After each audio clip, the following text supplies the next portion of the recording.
Iron chains spanned the river, and Rollo had developed a battle plan specifically against the Vikings. From the moment Ragnar set off, failure was inevitable. In order to relieve Lagertha's pressure, Ragnar directly ordered an acceleration. The leading warships soon entered the firing range of the Parisians, and the arrows hit the Viking shields like heavy hammers. Nevertheless, the Viking warriors were not frightened. The oars vigorously hit the water surface of the Seine River. Their proximity to the arrow tower increasingly closed in. The Harald brothers could hardly hide their excitement. Rollo, on top of the high tower, indifferently watched the incoming Viking flotilla. Just as the lead ship was about to bypass the arrow tower, Rollo signaled. An iron chain arose from the water, serving to intercept the Viking ships. Even though they attempted to turn the ship around, it was too late.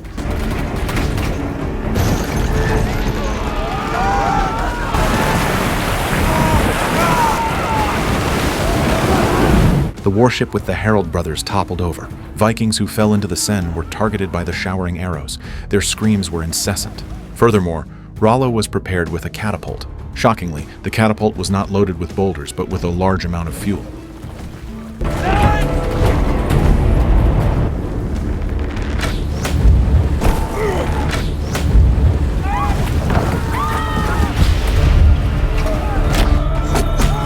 Facing the attack of the Parisian warriors, Vikings were left with no choice but to paddle vigorously in an attempt to save themselves and their comrades.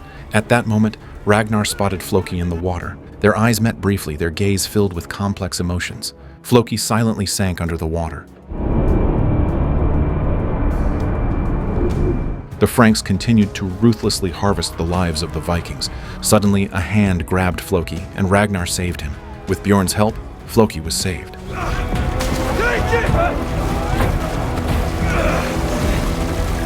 As far as the eye could see, the Seine was covered with burning warships. Ragnar, on the verge of emotional breakdown, roared angrily at Rollo. When everyone wanted you dead, I kept you alive!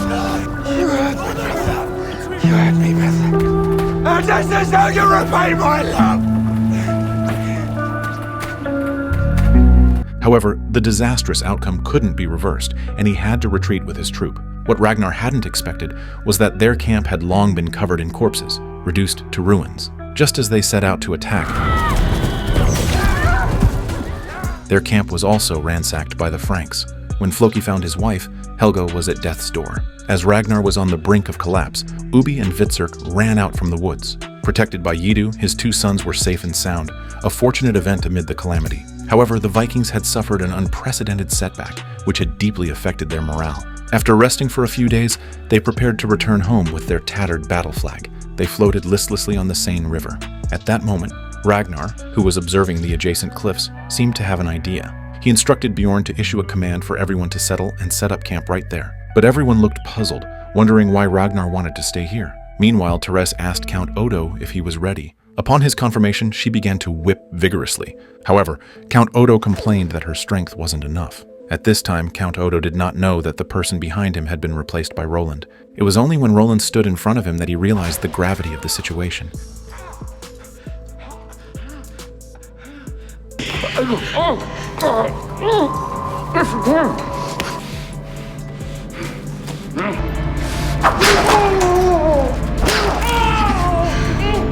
His desperate pleas were pointless. Therese watched Count Odo with a satisfied smile. Roland was capable of doing such things, all thanks to the permission of the King of Paris.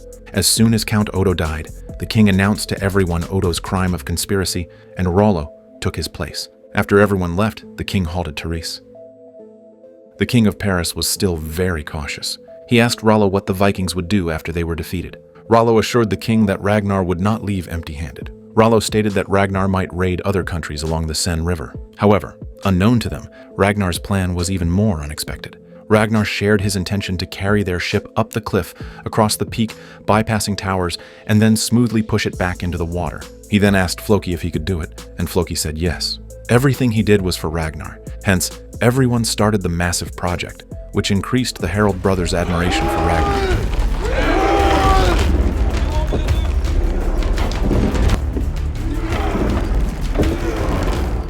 This is beautiful. It's beautiful. But no matter how powerful a person is, he can't withstand the devastation of herbs. Ragnar approached Yidu, hoping to get more herbs. Nevertheless, Yidu informed Ragnar that she was planning to leave and that the herbs she brought had already been consumed. She even wanted to threaten Ragnar, telling everyone his secret if he didn't let her go.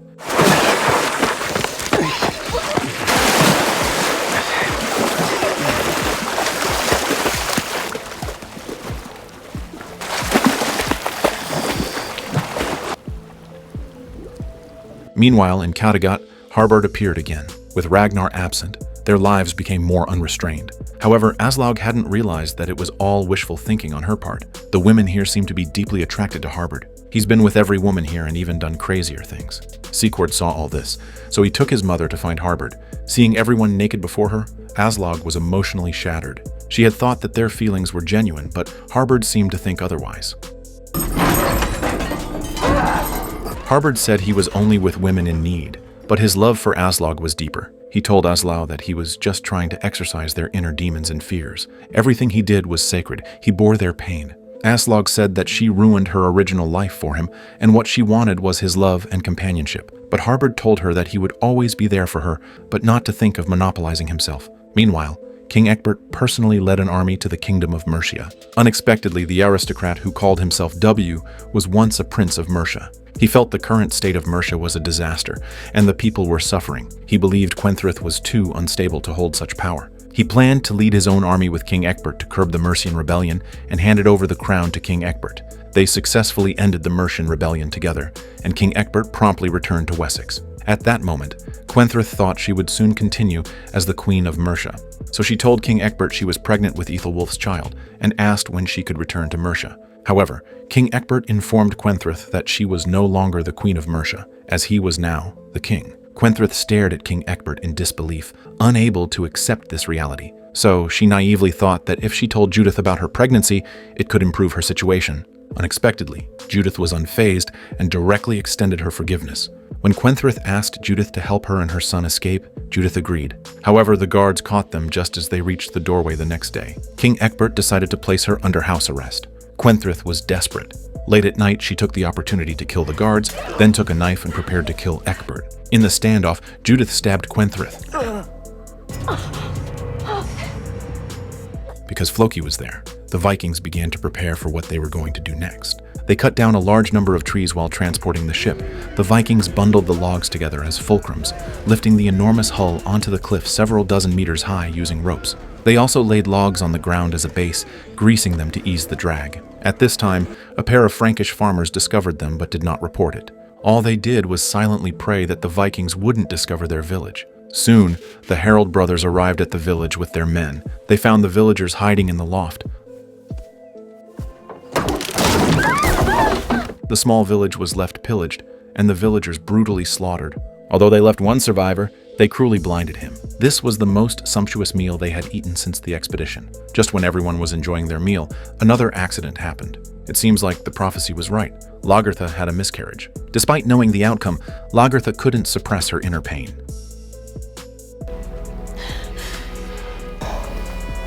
Go away.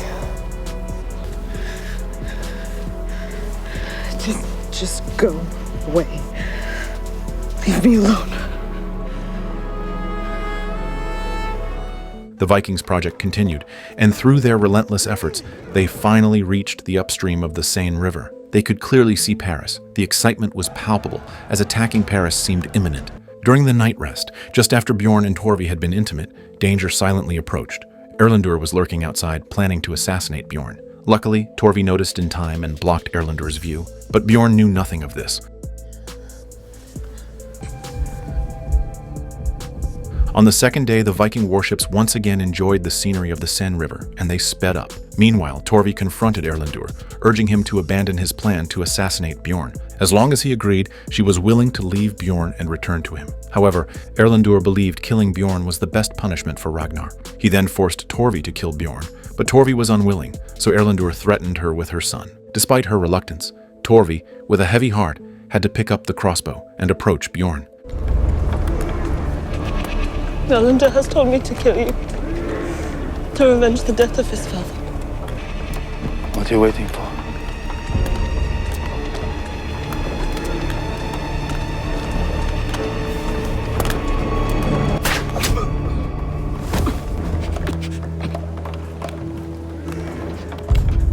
Bjorn returned Horik's ring to him. Inside Paris city, the king suddenly made Roland the protector of Paris, surprising the princess and Rollo. After everyone left, the king left Roland behind. He hoped Therese could be his mistress, and of course, Roland was happy to do so. As he was about to leave, the king suddenly stopped him and asked that he remained. In Wessex, King Ecbert officially became the ruler of Wessex and Mercia. After Kwenthrith's death, the archbishop carried out his coronation ceremony. At the same time, Aethelwulf arrived in Rome with Alfred. The Pope took an instant liking to Alfred upon their first face-to-face and immediately granted him the holy sword and a golden crown. By now, the Viking fleet had entirely entered the Seine, advancing towards Paris under Ragnar's leadership. Ragnar swore that Rollo would pay this time. The king of Paris was awakened by the alarms outside, and Roland was the person lying on his bed. The king slowly walked to the window. He knew that the alarms meant the Vikings had returned. Just a moment ago, they had transported all their warships to the upper reaches of the Seine River, bypassing the Frankish fortress and iron chain defense. Rollo sat calmly at the bow of the ship with a well-trained navy behind him. Perhaps even Ragnar didn't expect that. In such a short time, Rollo could train such a vast fleet. Viking archers continually attacked the Parisian soldiers who fought back just as fiercely.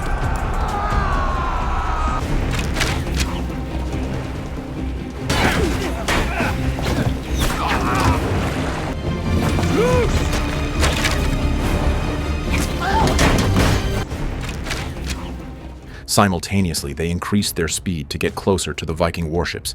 In the gaps between arrows, Rollo's ship surged forward. They threw grappling hooks to board the ship, and both sides quickly engaged in intense combat. With the addition of the Herald brothers Floki, Legertha, and Bjorn, the Parisians began to lose ground.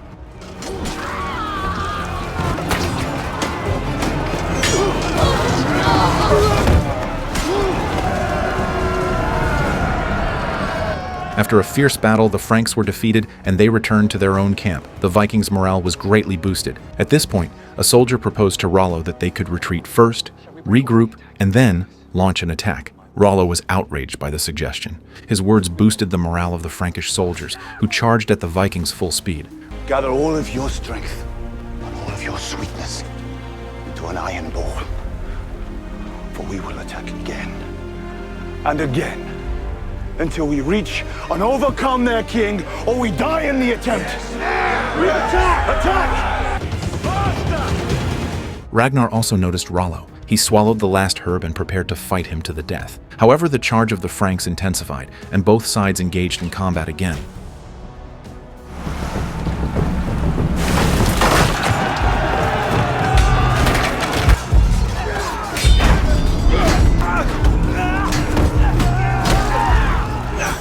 All the Vikings joined the battle. Only Ragnar stared at Rollo opposite. The two looked at each other. The former brotherhood had long since dissipated, and only hatred remained in their eyes.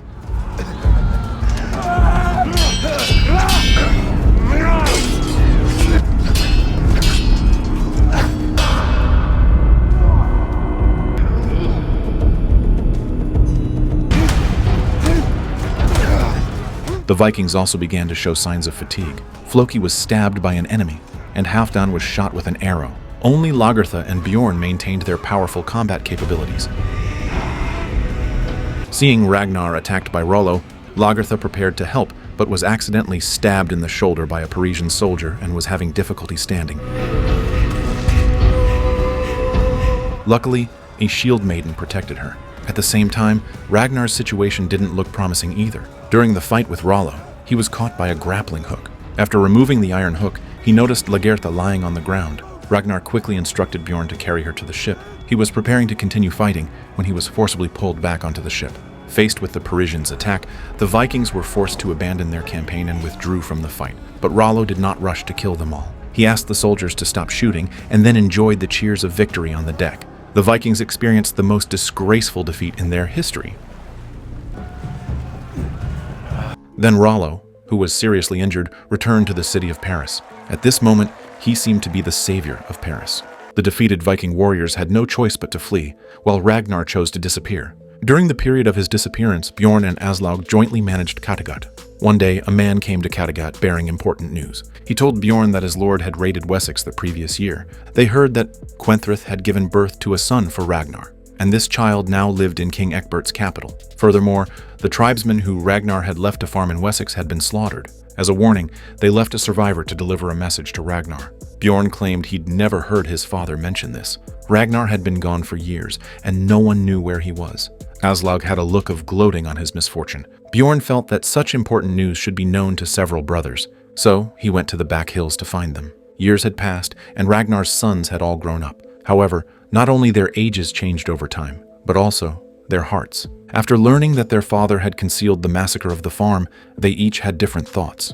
Bjorn and Ubbi respected Ragnar very much, while Evar did not have much affection for his father. Hvitserk and Sigurd felt that their father's concealment of the Wessex disaster damaged the family's honor. They decided that if Ragnar returned, they would kill him.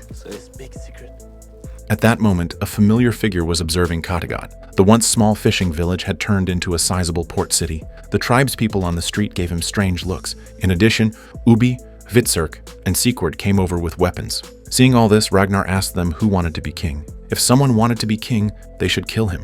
However, no one dared to take action against him. Who wants to be king? At that moment, Bjorn arrived. He asked his father why he had returned. Then several people came to the woods, and Bjorn told him that Kwenthrith had given birth to a son for him. Ragnar then understood why everyone was hostile towards him, because they had found out about the slaughter of the Vikings left in Wessex. Ragnar expressed his desire to go back to England, but nobody was willing to support him now. Bjorn took out a map of the Mediterranean. He said he was going to plunder there, and the Harald brothers and Hvitserk were willing to follow. Even Floki was already building a ship for him. During dinner, the eyes of the four children were all attracted to a maid named Margreta, and Evar was not subtle about it. Evar saw scenes of Ubba, Hvitserk, and Sigurd being intimate with maids respectively. Due to his disability, Evar had not been able to experience the joy his brothers did.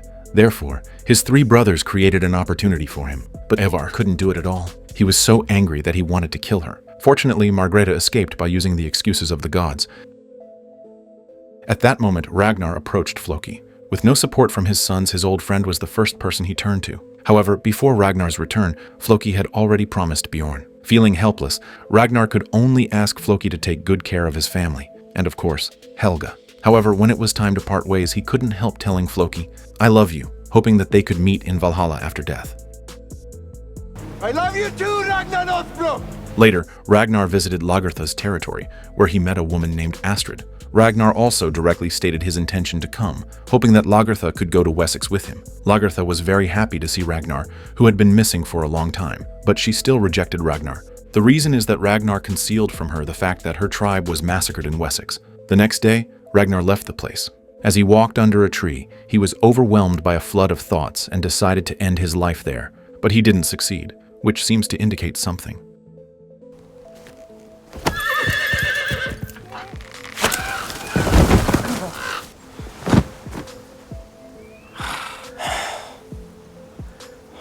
After returning to Kattegat, he encountered Evar, who was also devastated. Little did anyone know that this decision would become a nightmare for England.